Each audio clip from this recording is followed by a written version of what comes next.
If you're into crypto, I'm about to say something extremely controversial. I personally believe Ethereum will get close to, if not break, its all-time high before the ETH 2.0 merge on the 15th of September. This is why. So to start with, there's this. I talked about it on Twitter last night, whether ETH could hit all-time high before its 2.0 merge. And yes, I only had 2 replies since then, but one of them said there's a 0% chance and the other one said, I wish. I think this shows the market sentiment in general. Most people still waiting for that lower low to come in. So at the minute, I think the biggest pain trade for the market is to go upwards. And it's almost out of the question that ETH could rally another 150% in the space of 30 days. People don't even think that's possible. But in the last 56 days from the bottom, ETH has actually rallied so far 127%. And around the same percentage move again would take us up to about 4,500, with the all-time high being about 4,800. Yes, it would have to do it in half the amount of time, but this is why I think it's still potentially possible.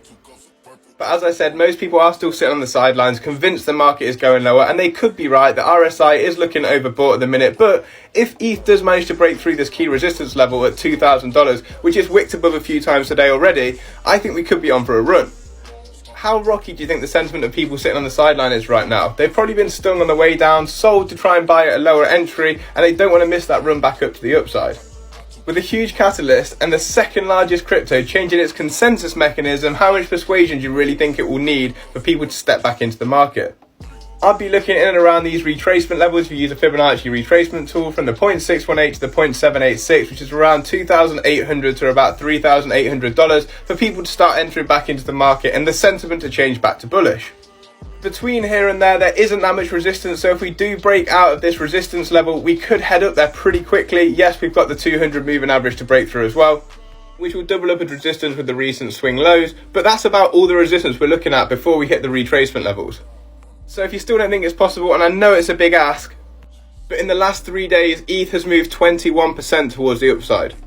So although I don't think it's going to get there in one fat green candle, although I do think that's possible because the market's so crazy and unpredictable at the minute, I think there's still a chance. We only need this to happen like 7 more times. 7 times 20% is 140% from here. 7 times 3 days is 21 days, so that's 3 weeks. And as I said, it won't go straight up. It will be like this along the way. But so far, we've managed to grind this high without any bullish sentiment, basically.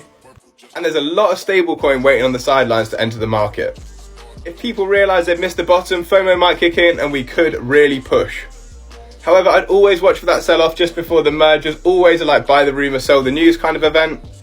But I do think ETH is undervalued in general, so with the triple halving and everything that's going on, I think the bounce might not be as deep as everyone thinks. But this is all just my opinion. I like to play the contrarian and I completely could be wrong.